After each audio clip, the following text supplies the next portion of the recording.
Topic Thunder, it's Topic Thunder. Just acknowledge it, knowledge with no scholarships. It's Topic Thunder, it's Topic Thunder. Breaking everything down, tech to politics. It's Topic Thunder, it's Topic Thunder. We don't tell you what you want, we just give you what you need. It's Topic Thunder, it's Topic Thunder. News, brews, and views from these Chi-Town streets. Topic Thunder.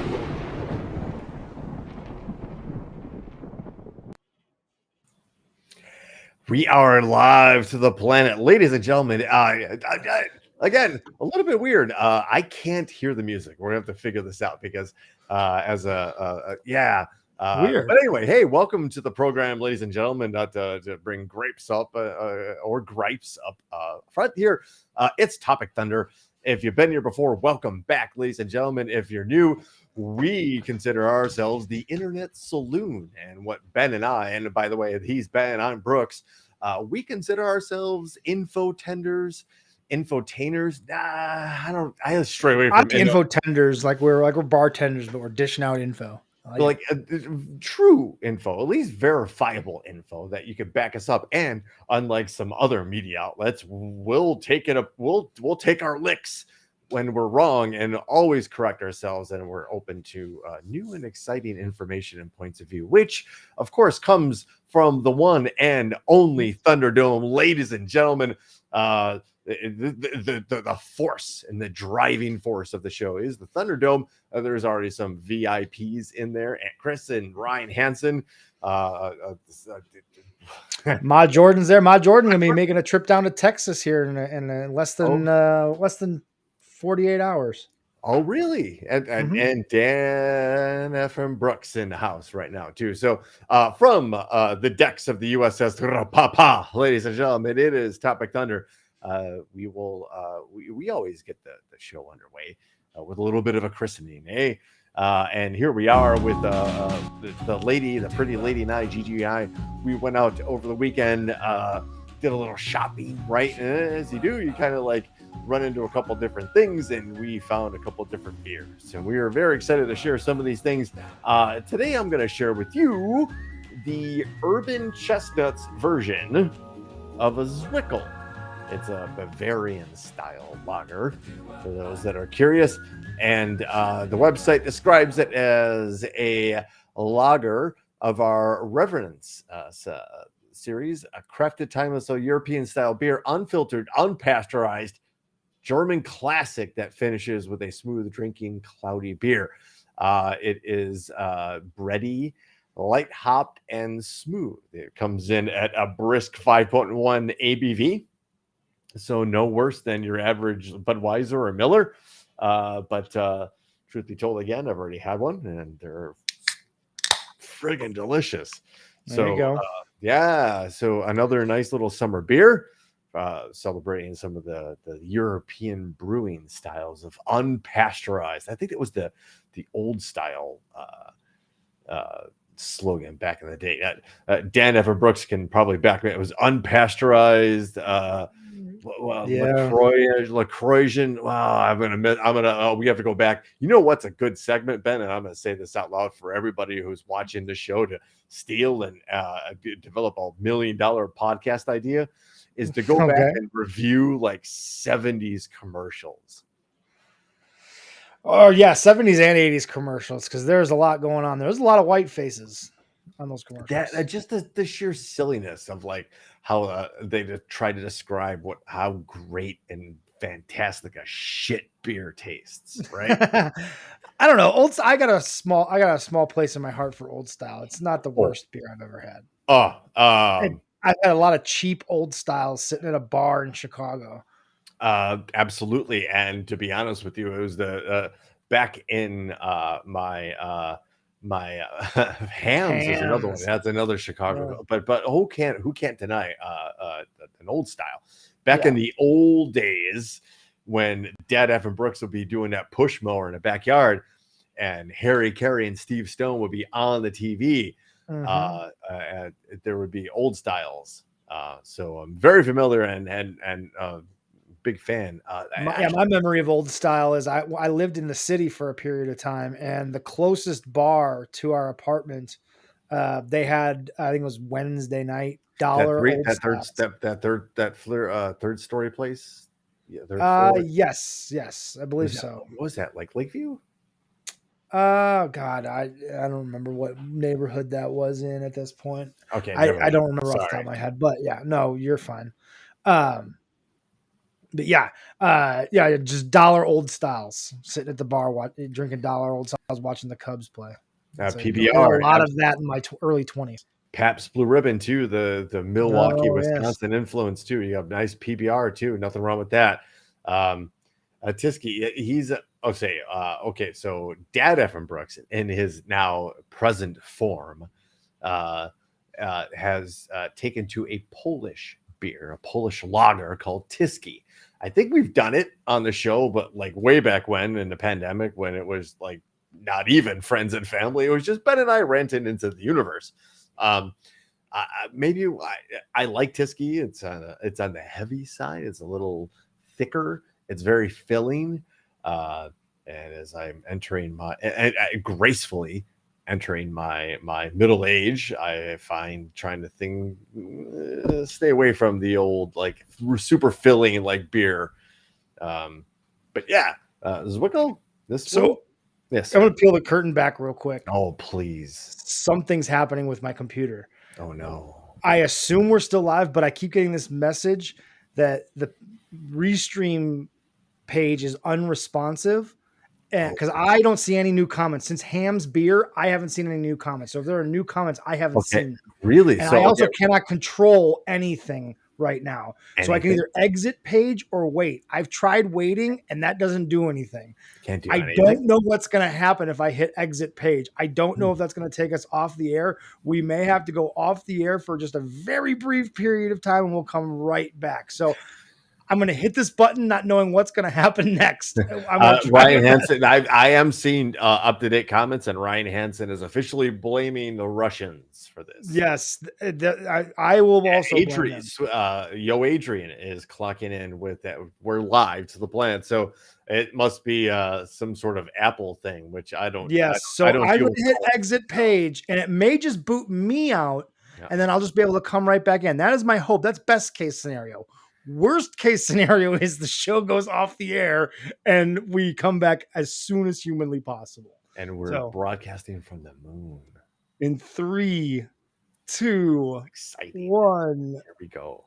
What's going to happen, ladies? And it's just me. So, hey, ladies and gentlemen, to put a little filler in, we've lost Tony Bennett in the past week. At the ripe old age, I believe, of 94, and a hell of a life Tony Bennett lived. Hello, Ben. Hey, hi, Ben. Am I back? You are. No, we can hear you. We're live still. We're still on the air. Oh, we never. Yeah, all right. I can click on stuff again. Okay, problem solved. I had a chance for what they call a soliloquy. There you go. Good. Look at you. And I just wanted to celebrate the life of Tony Bennett. Who was, my mom's favorite singer. I was very familiar with the Tony Bennett library. In fact, in the old record chest, we have some Tony Bennett records still here is on vinyl. We will be talking about Sinead O'Connor later as well. Yes. We absolutely will too, because that's important too. There's a story there. Yeah. Oh, and what I did not know about Tony Bennett was that he was a member of the U.S. Armed Forces that helped liberate the concentration camp Dachau. Again, would not know that either. Yeah, I didn't know Christopher Lee, Saruman, and Count Dooku was actually James Bond back in the day, and that's what Ian Fleming based, because they were friends, based James Bond on Christopher fucking Lee. Also, all right, sure, the glorious history in the old school monster movies and modern day things like Star Wars, of course. But the dude had like metal albums that he sang on. Like, he had a metal Christmas album. I'm not kidding. He's a guy who like just didn't care. Said that like there's some backstage footage of him like in the Star Wars stuff. Like he couldn't keep. I gotta Google him now. Christopher Lee. Christopher Lee's a badass human being. Like legit. I'm not making this up. Like he, I guess. Oh, this guy. On the set of Lord of the Rings, he somebody was going to get stabbed in the back and was supposed to like, okay, Peter Jackson, the director, was like, okay, like pretend like you get stabbed in the back and you're going to die. And the actor did, what they thought would it feel like to be stabbed in the back. Christopher Lee, I guess, came up and said, no, this is what it is. This is what it sounds like. And delivered the information and admitted that I've done this. Like, because he was Secret Service before that was a thing back in the day. He was a spy's spy. And then did anything you wanted after that. So I don't know how we got to Christopher Lee, but you were killing time while I was finding out if I was going to go. We were going to go off the air or not. Tony Bennett again recognized. Tony Bennett among the forces that rescued and liberated Dachau. I've been to Dachau. It is next to Auschwitz. It's like Auschwitz too. It's like Auschwitz was a converted military barracks, right? So the buildings are as such. They're very like long and meant for like cots and bunk beds and all the barracks, right? Right. The Nazis obviously converted it to things and built things into that infrastructure. Dachau, just a little bit to the north, like literally it was. We took a tour, right? It was a 2-for-1. You jump on a bus. It's a 10-15 minute drive up the road to Dachau, which was engineered specifically to eliminate people. There weren't like barracks. There were just big, long buildings that were basically furnaces and infernos. To be among the forces that rescued that Birkenau. Thank you. Chris, thank you. I'm sorry. Dachau was north of Berlin. I'm sorry. Thank you, Chris. Birkenau. I'm getting mixed up here because of the Zwickle. You were trying to. I was trying to kill time too. What they do is they call that this. Yes. So without further ado, it's headlines. It's the world's most creatively named segment in all existence. Even more creative than Mailbag Monday, which we don't actually do. Which maybe we should do. Should we start doing that? Okay. It's not Monday, but still, it will read mail from Monday. We just checked our email once a week on Monday. Right. We just check it on Mondays, and then we'll report to you on Wednesdays what we found on Mondays. And we'll charge you for a cheeseburger on Tuesdays. That's a really that too. Stupid Popeye reference. Anyway, headlines. Hey, how about that hot labor summer, Ben? Yeah, we were talking a little bit about it last week. Well, here we are. It looks like both sides came to their senses on this one. This one, we talked about it, couldn't be allowed to happen.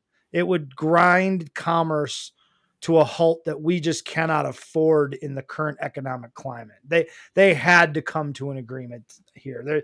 The labor had too much of an upper hand this one, I think, Brooks. When 340,000 people stand up, essential workers, don't count them as anything but essential workers. You might think UPS delivery, we covered the things that they deliver that you would never expect. And then eye-poppingly like medications and medical equipment and such. You'd be like, oh, yeah, we actually, I think it was like $2 to $3 billion a day that the economy would lose if the strike went through. Yeah, it would be devastating on multiple levels. A day. Billions of dollars a day. It just couldn't be allowed to have happened. Yeah. And okay, so both sides came to their senses, as you said.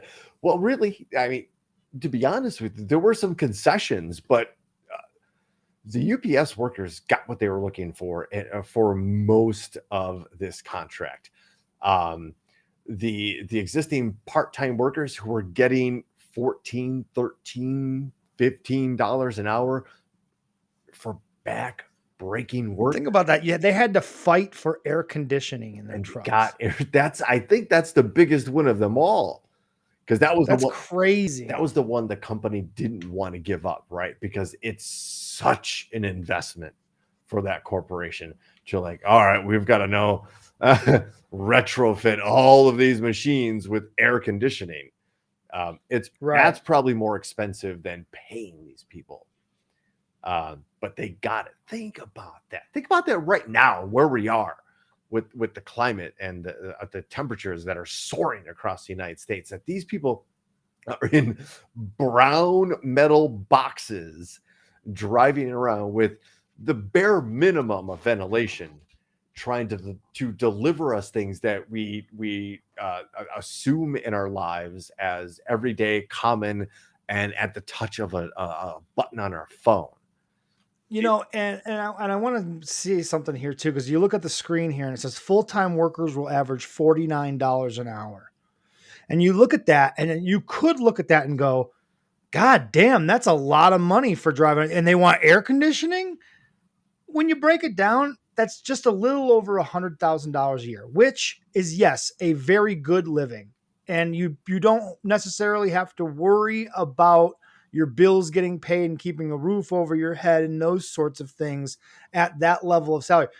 But that is the bottom end of that. Anything below that, you are struggling to make ends meet right now in the current economy. So just put that into perspective, that $49 an hour gets you, I guess, like $101,000 a year. Yeah, you roughly double the hourly rate, and that's your yearly salary, right?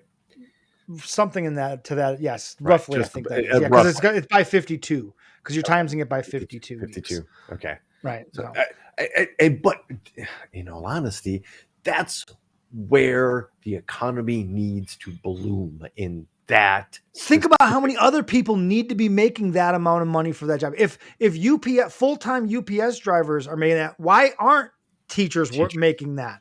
Why aren't nurses making that? Yes. Why aren't a number of why aren't the people that work at the grocery store making somewhere in the neighborhood of that? Because if what we've learned, we need those grocery stores. When the shit hits the fan, you still need people to go to work and ring up your groceries and bag your groceries and stock the shelves. You need people to deliver groceries. You need people to take the groceries off of the truck and bring them, because the truck driver is not bringing the loads of your cabbages into the store. He's just backing that semi up and going, okay, unload me. I've got a half an hour to get out of here to get to my next stop, such as the supply chain.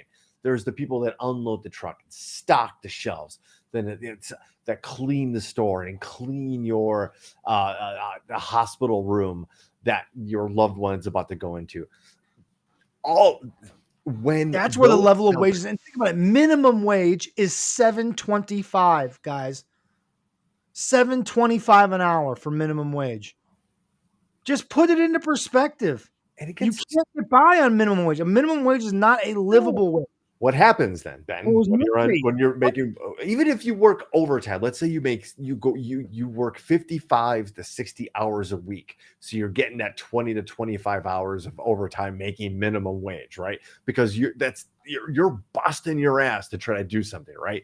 You still can't meet the cost of living. So what happens? You apply for public aid, right? So what's the bitch from the right on this case, right? These people, they're sucking up the tit of the government. You're not wrong, right? You have a point. They're blaming the wrong people, because you should be blaming McDonald's, $1 billion soy hamburger-based corporation, for mistreating and underpaying people for literally generations, setting up shop in the cheapest and most rundown of areas, because you can get the cheapest labor, right? This is an awakening, I think, Ben. And I hope this continues. I really do. We were talking about American Airlines. Their pilots are getting ready to possibly to do something there. Personally, I know that my friends, my nurses that I used to work in Joliet with, their contracts coming up in July with their hospital, that organization, and that organization is notorious for being anti-union and trying to crush union movement. So think about that too. That aspect of labor affects healthcare. When there's not enough nurses to take care of you, you don't get taken care of, or you've got to wait in an emergency room for 12 hours to be seen, even though your arm is clearly broken, because there's just that many more people that are critical ahead of you, and there's not enough people to even get your vitals. Right. And I'm not ignorant enough to not understand. I'm not ignorant enough to understand, or I'm not so ignorant as to not understand is what I want to say. From the other side, right? Like, if I'm a small business owner, the idea of trying to pay someone $49 an hour so that they can feel comfortable enough to settle into their job and stick with it for 10, 15, 20, 25, 30 plus years, it's really difficult to do. Given the current system, the current capitalism game that you have to function within. It's a conundrum that has to be addressed, but it is the only way to address it is to understand that the capitalism is broken. The system is broken. It is beyond, it's not working out. It's only working out for a very small amount of people that are investors in companies. You have to be big enough to have investors in your company. If you are big enough to be listed on the NASDAQ or on a stock exchange somewhere, you can pay people a very livable wage. You can then afford to. It's the small business. And how do we cope with the idea of small businesses being able to employ people and keep people and pay people? But if what they're paying for goods and services to put out their product is too much, it's a broken system. It's a broken system, and I will obviously grant you that we're trying to put a Band-Aid over a gushing wound, right? Right. But I think the advantage actually a small business has in this scenario is that they might be able to offer some part of the company's profits easier than a bigger corporation, right? And it's more meaningful for that owner to incentivize that employee. Of course. If there's 12 or 15 of them running that has been studied and proven over and over and over again. Yes. That you give them something, okay, I can't pay you $49 an hour, but here's an agreed upon incentive with the honest profits of the store. Everybody can eat in that regard, right? Then you give motivation to the worker to make the best flower bouquets and be the best floral arrangement person, that kind of thing, right? I think that's what's missing from a lot of the corporate and big box industries is that ownership, is that what I do matters to the bottom line. Not okay if the company, sure, and if there's no incentive for me to appreciate that bottom line, then what the fuck do I care if I'm a dick to you when you're trying to register for your x-ray? Right. There's no incentive for me to care, to make it personal, to make your experience as a customer, client, whatever, patient, a meaningful and a positive experience. I don't know. There's things that we can do, right? We know the system's broken. We know capitalism as a whole. We got to figure it out because as we talked about last week, there have been more small business loans given out in the last 2 years than have in previous decades worth of time. So we're going to run into an issue here sooner or later. Those small businesses, unless they are literally just very small businesses where it's, just the families working the business, and maybe that's, it's sustainable, but we're gonna have a reckoning. Like Ryan said, it's gonna crumble. It's unsustainable. So we'll see. So many parts of it. And while UPS and the Teamsters have settled their issue, the Writers Guild of America and the Screen Not Actors settled Guild, anywhere close. they are nowhere close. Yeah. In fact, the employees side, the multiple unions now that are involved in the strike, have asked the studios to come to the table to start, just kind of kick off negotiations again. And the studios said, nah. They're just going to try to wait them out. The studios really feel like they can wait them out. They might be able to, because here's a story from our good friends at Engadget that is illustrating a job posting from Netflix for a AI content producer with an annual salary of $300,000 to $900,000 a year. While many of the actors that Netflix that pays, it makes about $200 a day. There's a stark difference there. And the job listing indicates, did I send this one to you? No, it looks like you sent me the CNBC story twice and missed this link. That's okay. Oh no. What the story goes on to detail. It is interesting though. The idea of AI producers and content writers.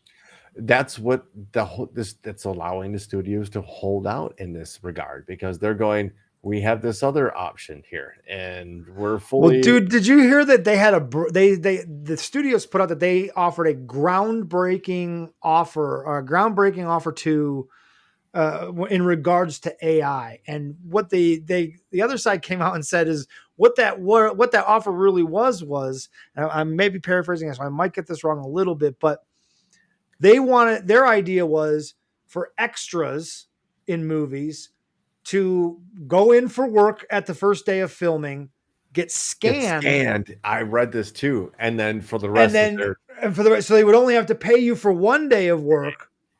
And you wouldn't have to sit there for the whole time. We could just use your image in the background when we need it. Oh, dude. And they thought that was a good idea. They thought the actors and the writers were going to be like, oh, okay, yeah, perfect. That works great. Mean you can I can get paid for 1 day and you can use my likeness in perpetuity? Awesome. Perfect. That's a win. Where do I sign? I must be really desperate. Fuck? And honestly, there are people that are they're starting to get desperate in these situations. Yeah, I get it. That is the shrapnel, if you will, of a labor war. And there are people caught in this that really just want to go to work, really just need to go to work. Yeah. Feed a family, and all of that, right?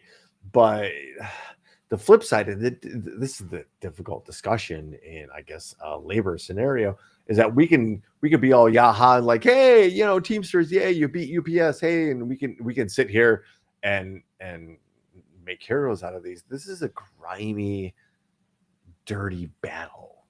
Yes. Yeah. Unions are not infallible, right? They're not perfect. They're not run by perfect people. They have been abused. The power of them has been abused in the past and continues to be abused. And there are a lot of people that feel like they get taken advantage by unions, that their dues are not, they pay dues, but they don't really get anything out of it. So they're not perfect. There is some grime on the union side too. It's not just the corporate side that's grimy. It just seems to be that when humans get together, things go bad. When we start arguing over money, yeah, money, gender, who can have relationships with who. I mean, it's just a big old rainbow of things that when human beings get together, we just can't solve problems. Well, that's when Mother Nature kind of steps in and goes, well, I was going to say, that's a great transition because while we're worrying about all that, we're worried about these trans people indoctrinating our youth, while it's really like middle-aged and old white pastors in churches that are doing it verifiably. Ben, I know you posted something. I have a file that I'm developing every time I come across a story from these weird folks. We're gonna do a hit list. But anyway, on to more pressing matters. The ice caps are melting, and it's getting to be a catastrophic event that we've only seen once every 7.5 million years. They call that a 5 sigma event. I had to do a little bit of research about what that meant. 5 sigma means doesn't sound like it's good. There are 5 points of extreme deviation from the norm in a situation. And it's got all 5. There are, and this could be applied to the sigma thing actually is a huge big thing in the business world, I guess. And they apply it to problem solving situations, and it is applicable in many different forms. And in this case, the difference between, I guess, 5 sigma and a 6 sigma event is from 7.5 million years to 1.5 billion years, I believe. That's kind of a wide gap. And there are some that are arguing that we are already in a 6 sigma event. But the ice caps are melting at a point where scientists aren't sure that they're going to come back in the winter. Jeez. That's a bit of a problem. Now, you don't have to go too far. You could just probably step outside and realize, holy fuck, it's hot outside right now. And right now in Chicago, last weekend, we've been under a air quality warning because of the wildfires in Canada, spreading smoke down through the jet stream from the wildfires that were naturally started due to global warming. That's what have they determined that they were naturally started fires in Canada? From everything I'm reading, that it was not like a terrorist event or some camper that I was gonna say, or some asshole who threw a cigarette out his window or something. It seems to be just in history, a long history of the earth, like lightning strikes a forest, there's a forest fire. It's generally contained to the forest. When conditions are okay for that, there's enough rain and the temperatures are right. It's a natural process that actually gives a lot of nutrients to the soil. And a couple thousand years later, we have a brand new forest. In this situation, there isn't enough moisture in the soil or in the trees or in the leaves and the foliage to prevent that burning, and it goes up like tinder.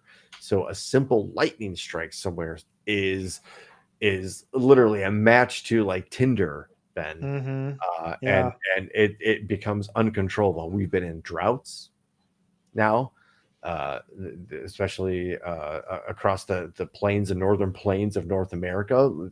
The last handful of months, the beginning of the year, we didn't get a lot of snow, so reservoirs and rivers and lakes didn't get refilled in that regard.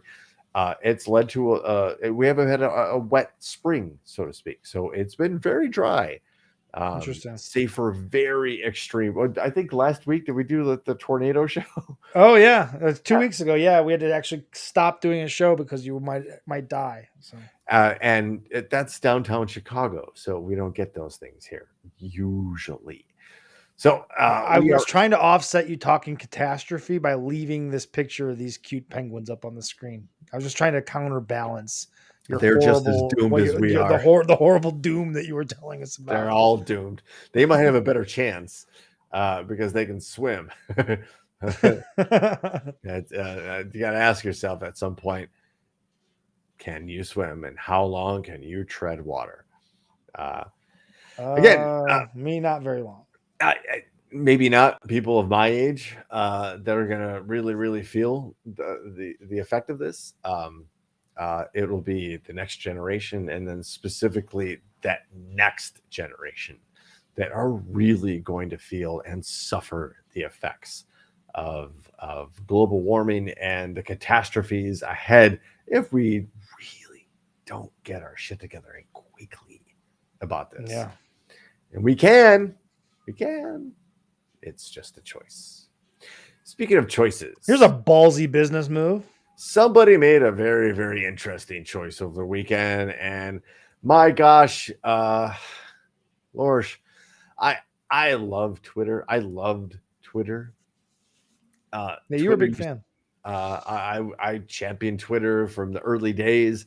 My account was from 2008, or 2009 maybe. I've been almost OG. I've found it to be extremely useful in gathering information. It really solidified with me when Fukushima happened and those reactors on the coast of Japan went nuclear, and the up-to-date information. There was the tsunami that hit.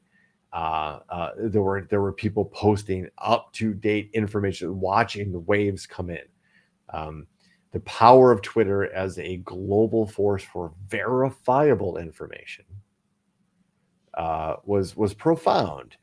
Researchers were able to get their stories and their information, their research out, their science out, not for debate, but like here's everything we've done, and folks, we've tried to read scientific studies, official papers. It's not our language. It's not the language we speak, but it's the language those people speak, and they're like, here it is.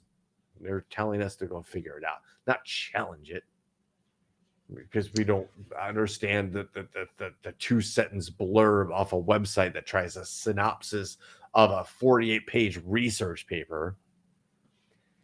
And Elon Musk has taken that wonderful platform away from me and turned it into a giant flaming dumpster fire based mostly on his own decisions. And this is just another one of those. It almost seems like he is putting out these, like he's making these decisions without running them by anyone first. Who's going to tell him no? He's got the Elvis thing going on, right? I think we're at that point with him where like he's just going on. He's like very Trump-esque in that way, that he's reckless. Nobody said no. No one is going to tell him no. He's not even going to ask anyone's opinion. He's just going to do something. And when he does it, it's very clear it's not coming from a well thought out, analyzed, discussed point of view. It is a reactionary, short-term, short-sighted view, I should say, on almost everything. And this is another one of those things. So you're going to want your advertisers, you're going to tell your advertisers, you need to pay me $1,000 more per month to be verified so that people will know that it's really you. A trusted source of a brand that's been on Twitter for 17 years, like the Wall Street Journal. What? Okay, so let's back this up. A story from Engadget. X tells advertisers to spend $1,000 per month or risk losing their verification status. Amid its rebranding to X, Twitter is reportedly hardballing advertisers in an effort to increase its bottom line. Reports earlier this month suggested that Twitter's revenue had dropped by a staggering 50%. The company's latest strategy is to increase revenue, according to the Wall Street Journal, asking brands to spend at least $1,000 a month in ads in order to maintain their verified status on the platform. That's a scam. That is, which is the now gold check mark on. Yeah, that is just a scam. It is blackmail.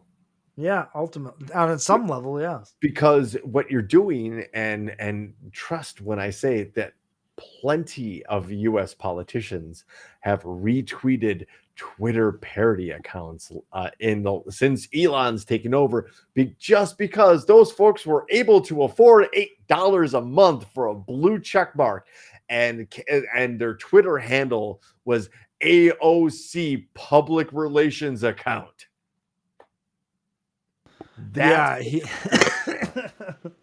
US actually, you really had to prove who you were back in the day to get that blue check mark. That's what made it valuable.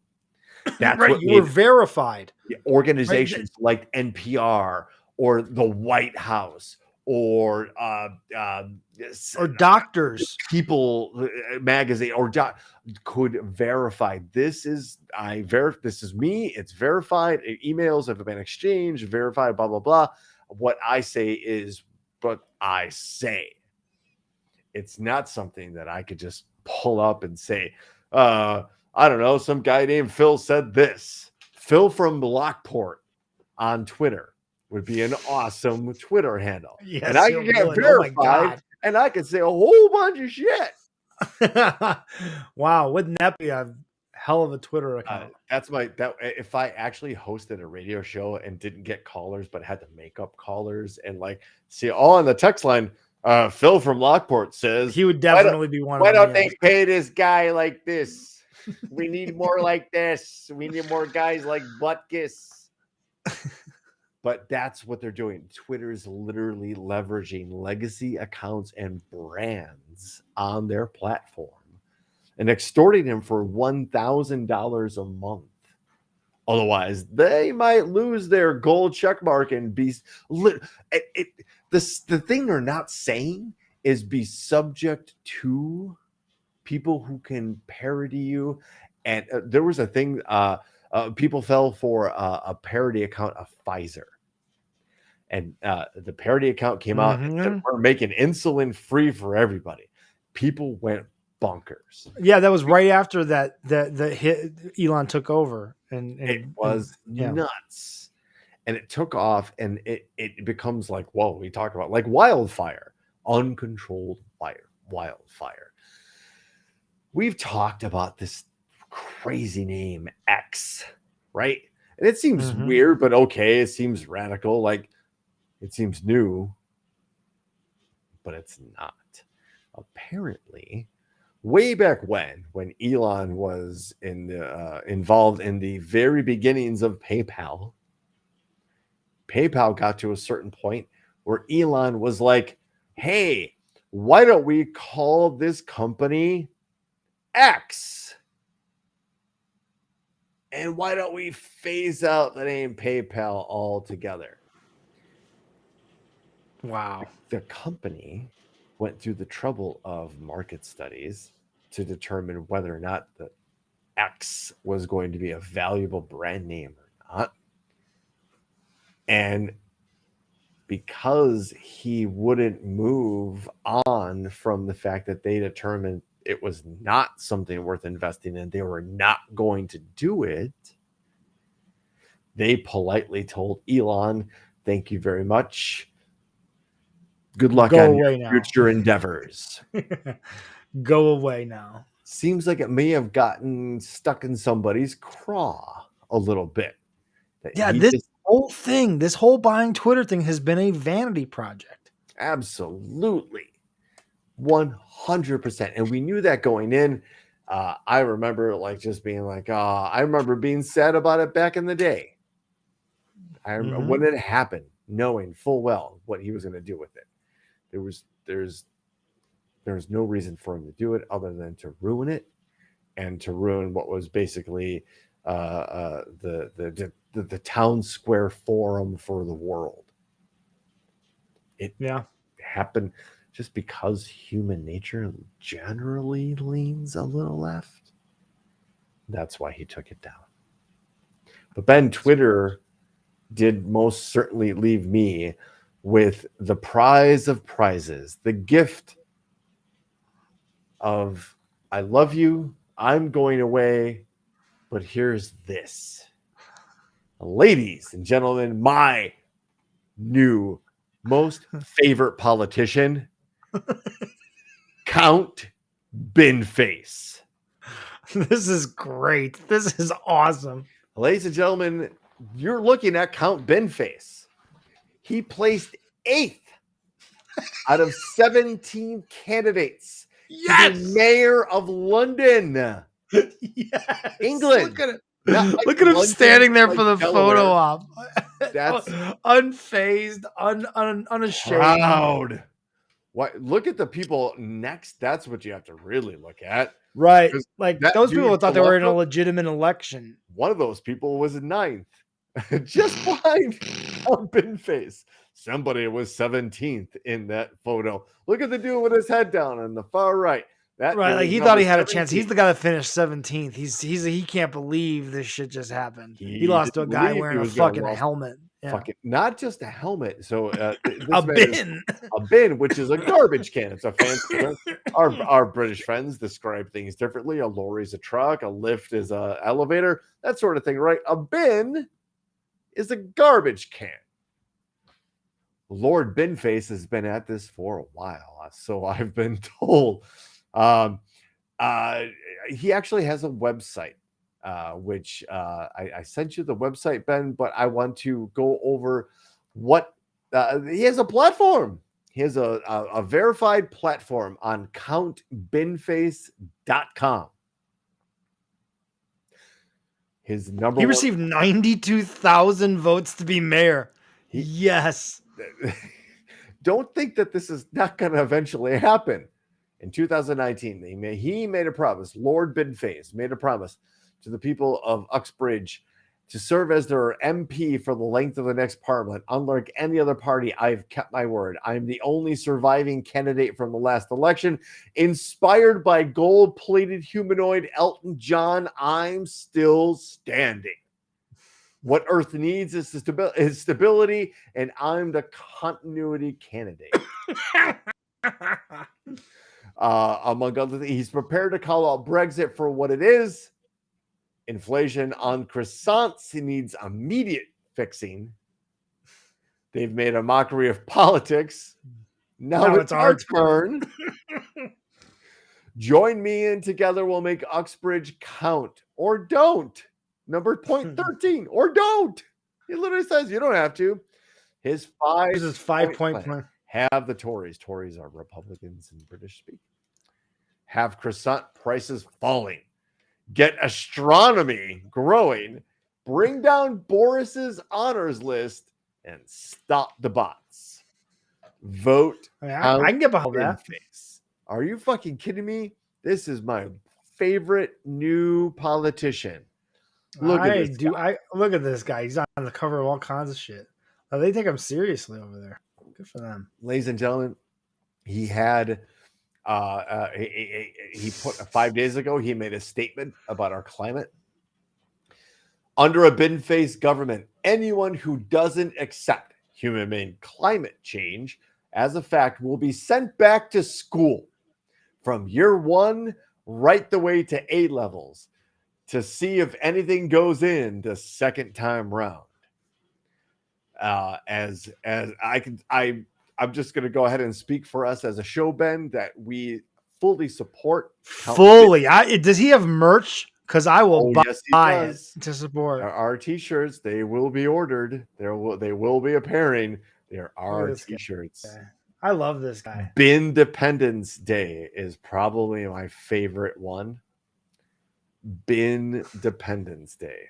But you have to there's stop the bots. The t-shirts are grand. But look at that. He's high-fiving kids. He gets it. Yeah.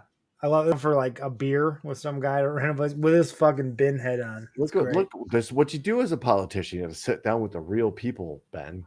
He has a shirt, a hat that says "Make Earth Great Again." Count Binface. It's a green hat. It's wonderful.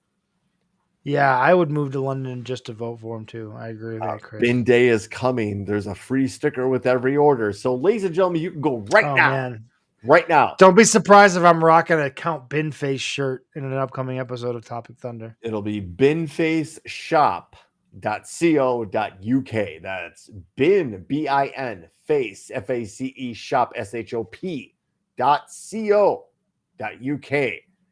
to find the merch home of our brand new and well-supported leader, Count Binface. I wonder if he does media. I feel like I need to do a little bit of investigating. I got to reach out to Count Binface and see if we can't get him to come on the show. Could you imagine Count Binface sitting in Siege Perilous? I think if we opened up the forum to robots, we might be able also to reach out to the members of the Transformers band. Sure. Yeah. Okay. I would love that. All right. Yeah. Well, speaking of politicians and I don't know, kind of freezing up because maybe they didn't have enough oil. Ladies and gentlemen, welcome to Weekend at Mitch's. Yeah, I didn't see this. This is new. This is new to me. Oh, we'll go ahead and press play. Why don't you go ahead and press play and watch this? Mitch McConnell coming off of having. Well, good afternoon, everyone. We're on a path to finishing the NDA this week. It's been good bipartisan cooperation and a string of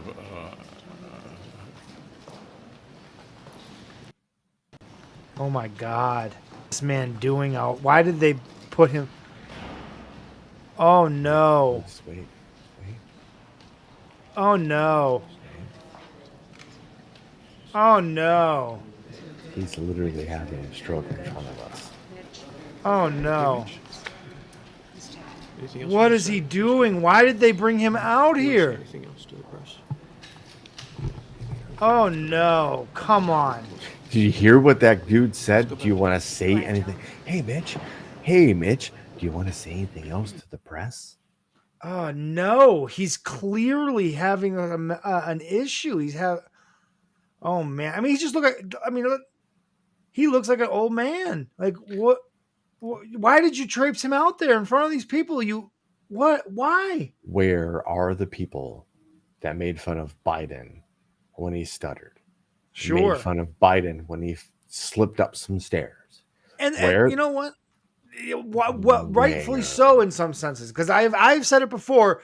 I personally feel like Joe Biden too is fucking old. You're way too fucking old. And here's another example. This is just another example of how these politicians that are in positions of extreme power in this country are completely out of touch because they're 81 years old and are literally should be in a home. That man should be in a home somewhere, not an elected leading official. the minority Senate leader and being trotted out in front of that the cameras was like bad.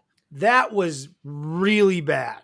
Yet clearly nobody's. He just froze, dude. There was nothing going on in those eyes. He didn't know where he was. He didn't know what he was doing. He didn't know what he was talking about. He didn't know what he was going to say next. He was blank. He was literally probably shitting his pants. That's that. Look, and I don't mean like figuratively. I know it. It mean, seems like we're making fun of the guy, but I'm not. I feel bad and I don't feel bad for Mitch McConnell ever. That's not Mitch McConnell. Yeah, I don't feel bad for him ever. He's the politician, the human being formerly known as. Shame on the GOP for putting it out there and for not willing to just like try to move on from that. Because look, I don't necessarily mean if you're from his district, if you elected him, and they haven't even watched that. Probably not.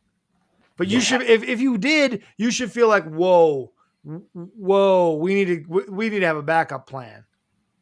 He does look like he was like mid-stroke, and I don't mean to call. He's certainly a stroke, but I don't mean to like. He looked like he started having a stroke at that point. Yeah, he was having a medical issue of some sort.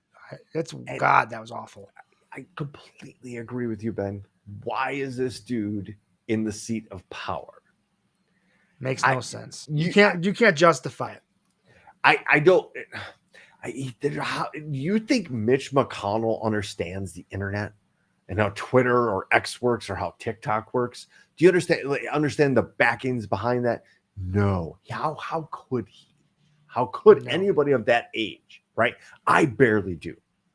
I barely get it. Right? Like, but we don't need somebody who's that far removed from color television being like a cool thing and a new thing on the block. Right. And sorry. He spent so much time. Not only is he old, but he spent so much time as an elected official that he has been, for all intents and purposes, above normal life for so long. Like, how can that man relate? Not just on there's obviously age, but on so many levels, he cannot relate to his electorate. Like, it just What is that? What is happening? What is happening, America? What is happening? Hey, it hasn't been a good week for the GOP actually at all. Is it? Yeah, I was gonna say, what week has been a good week for the GOP lately? Has there been a week that you could say it was good for the GOP? I can't guess think of one. No, but they may have had one. Yeah, we got to at least like allow for statistics. Are you surprised this guy said some anti-Semitic shit? Oh, I'm not. I'm just surprised people don't get it and don't take him for his word. When somebody tells you that they think Hitler got a raw deal, we need to listen to those people and Nick Fuentes is back again. Shame them completely out of society. Representative Paul Gosar used his House.gov newsletter to promote USSA. USSA? Let's stress that a different way. USSA News, a fringe site that has posted content calling the Holocaust the hoax and telling readers to stand up for Hitler. Oh my God. I hope I don't need to go on and explain anything more about this. A little background on Paul Gosar. His entire family has disavowed him and hates him. Publicly stated, we don't like this guy anymore. And again, he's an elected official. He's a former dentist too, by the way. So that just, if he needed any more, look at this long list of anti-Semitic views that the USAA News put out at different times. When somebody's posting from a specific website that many times and that sort of frequency, they have a key interest in that website and promoting its message. Paul Gosar is a Nazi. Let me be very clear. Yes. Come at me. Paul it's Gosar. Hard. The evidence certainly suggests. Again, an elected official. Enough people voted for him that he won to be able to use the House.gov newsletter to dog whistle and promote anti-Semitic news organizations. This is where we're at, America. Just to be clear, he is a congressperson, a member of the House of Representatives out of Arizona. Arizona is a weird place. I'm coming at it's like Florida West. Did I tell this story about Gigi's nieces came into town a while back? You may have, but I don't remember. How they saw we were walking around and they saw Ohio Street and they started giggling. Yes, you did tell us that story because Ohio is such a cesspool place. Because they literally told us that Ohio is the new Florida. Yes, that's right. Not wrong. I think Arizona is Florida West. They're certainly in the competition for that title, right? Mm-hmm. Folks, we lost another good one. We opened the show talking about Tony Bennett and the good things that he obviously did as a human being, as a soldier, and obviously as a singer. We respect that. That golden tones in that voice will never be replicated. That smile, that generosity. We lost another one today. Unexpectedly, Sinead O'Connor died at the young age of 56. And say what you will about Sinead O'Connor. Very controversial. Everybody has an opinion about her one way or the other. Her voice is in the top 5 voices that I think I've ever heard in my entire life. It's equally powerful. It could be shrieky. It could be haunting. It could be soulful. It could be sad. It's amazing when somebody's able to use their voice as a method of art, like Sinead O'Connor. She had 10 albums. right? She had 10 albums. We know her for one song. Right. Yeah. And Nothing Compares to You is obviously a ginormous hit thanks to MTV. But the cool thing and the best thing about Sinead O'Connor. Well, yeah, she was. Yeah, the most important thing about her is that, and the most ironic is that she was canceled way before canceled was a thing.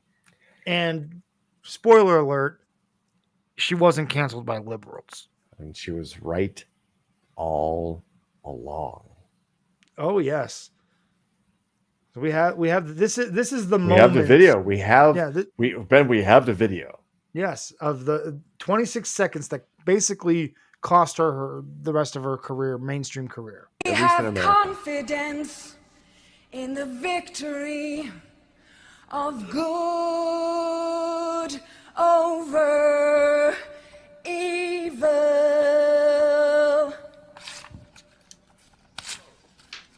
Fight the real enemy. Stunning, the live crowd on Saturday Night Live. On that stage, Studio 5, NBC Towers, right? On that stage, that crowd was silent. And let me be very clear about what she was referring to was the rampant pedophilia cases plaguing the Catholic Church at that time. It's kind of an important thing. 1992. Yeah, 1992. She was out there putting herself like a true artist, using their voice for the voiceless. Oh, whoa! That's you are getting dangerously close to getting a cease and desist letter, sir. Hello, sir. Are we not talking about somebody that sacrificed what they had for the greater good, or for the marginalized, or for the abused? I mean, and the idea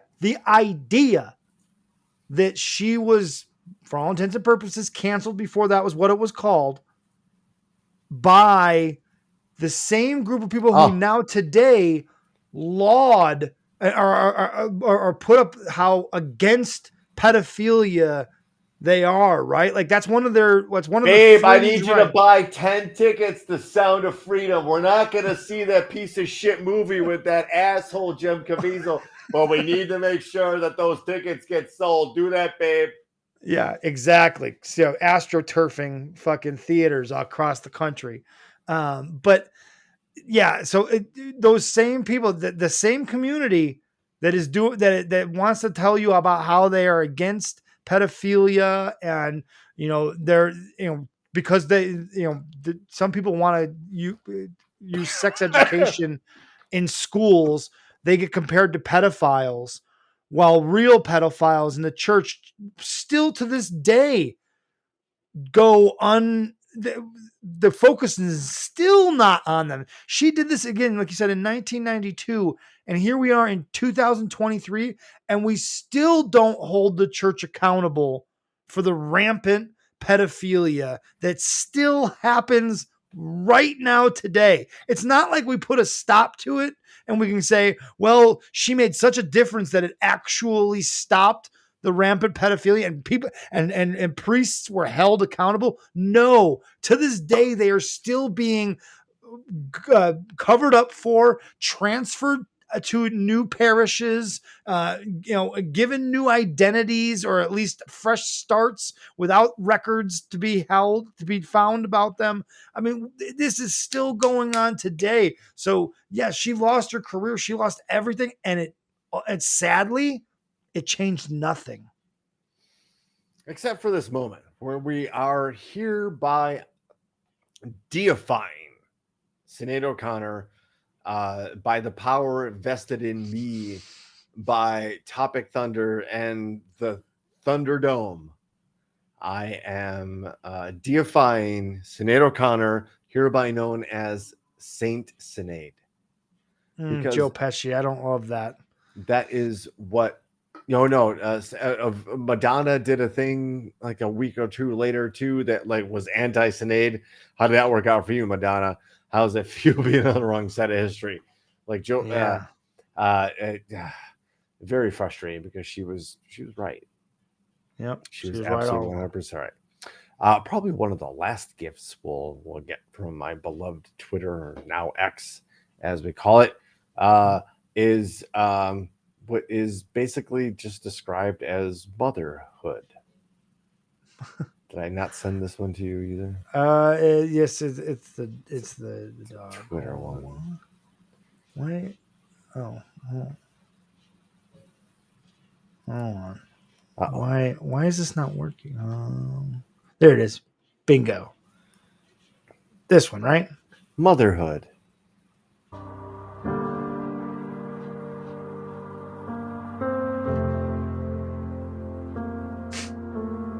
Don't yell at him.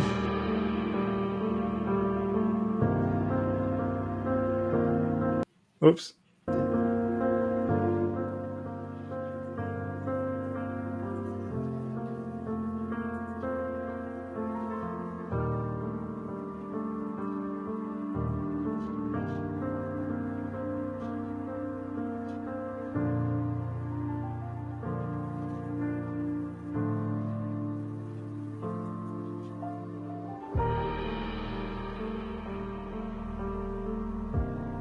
Aw.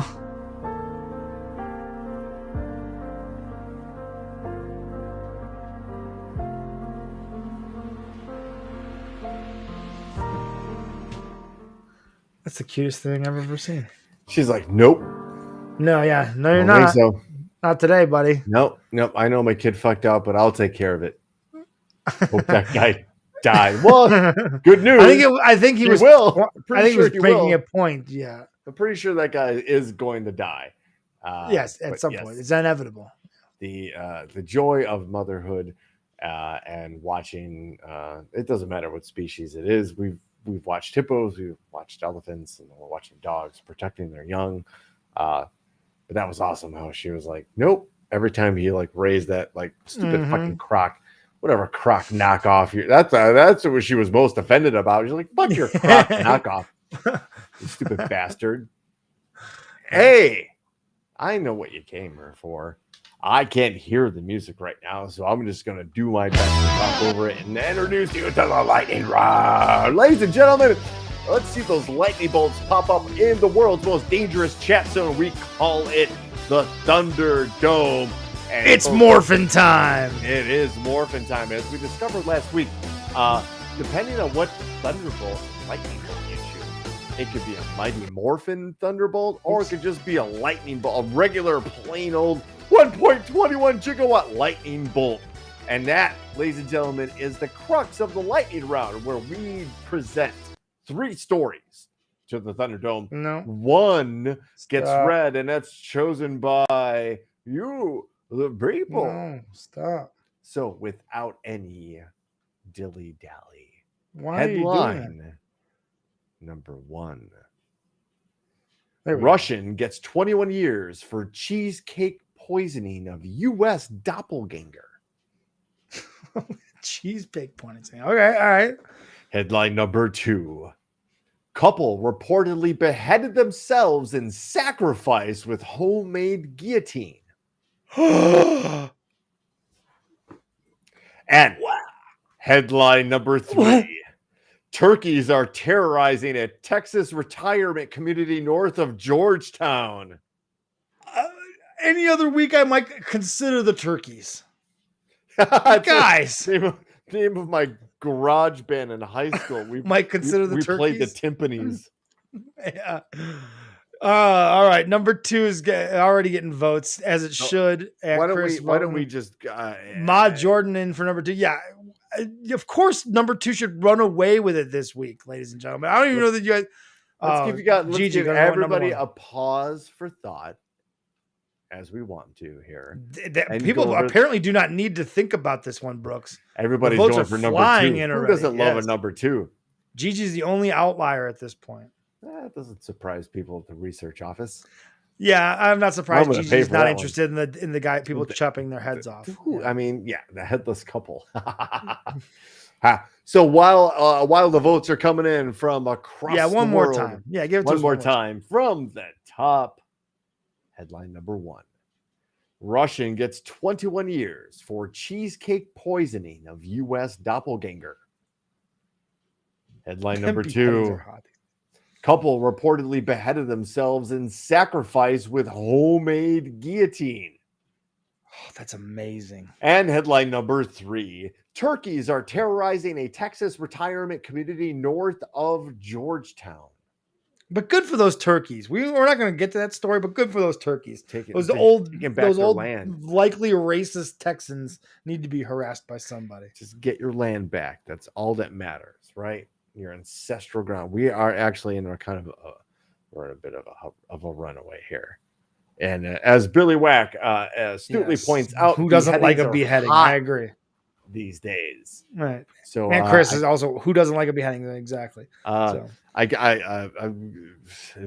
we can resign. I think we resign ourselves to resign ourselves. No, Ben, we're going to excite ourselves into headline number 2. Folks, you voted, and here it is from New Delhi, India. Hello. An Indian couple has allegedly died by suicide using a guillotine-like mechanism to decapitate themselves in a sacrifice ritual, police said Sunday. A man 38 and his wife 35 both died by decapitation after using a homemade bladed mechanism in a hut on their farm in the western state of Gujarat, police said. Quote, the couple first prepared a fire altar before putting their heads under a guillotine held by a rope. That was from the police sub-inspector. As soon as they released the rope, an iron blade fell on them, severing their heads, which rolled into the fire. So it's kind of like a mousetrap, I guess. Like when you push one thing, it's like like dominoes, I guess. I don't know how this works. I've never considered it. Fire is considered sacred in Hinduism, and it plays a significant role in several worship rituals. The couple apparently designed the device used in their beheading in such a way that their heads would roll into the fire altar, completing their sacrificial ritual. Police, who said they found a suicide note addressed to family members, have launched an investigation. What do you need to know? You found a note. The couple is survived by 2 children and their parents. Now that sucks. what's to investigate? That sucks that you left 2 kids behind. Anyway, the incident took place sometime between Saturday and Sunday afternoon. Fun. Family members reportedly told police that the pair had offered prayers in the hut every day for the last year. Ritual human sacrifices are not unknown in India, where official data shows that there were more than 100 reported cases between 2014 and 2021. That's actually not that bad. But most all of the cases involving human sacrifice involve people killing others to please gods rather than themselves. So I guess, thanks. Just imagine walking in on. Right. You don't, dude. There's so much. What was that noise, Mom? Everywhere when you walk in on that side. I mean, they cut their fucking heads off. Then they strategically made sure that their decapitated heads rolled into the ritual fire. Ben, thump thump. Yeah, what? They just heard whoosh, thump thump. Hey, Mom, can I get some curry? Mom.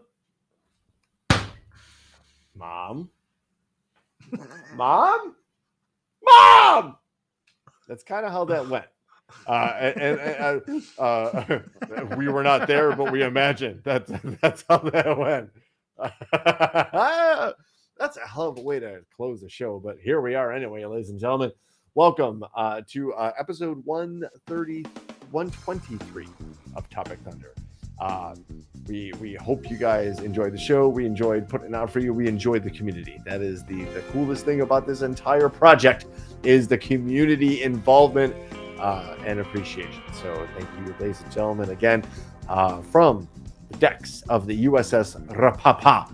My name is Brooks. That's Ben. We are all of us are Topic Thunder. We'll see you next Wednesday at 7 p.m. Central Standard Time. Love you. Love your show. Love you long time. Got 20 Keep those heads up rolling into the ritual fire. Oh, my mom is dead. I don't know where this is going to go. He's giving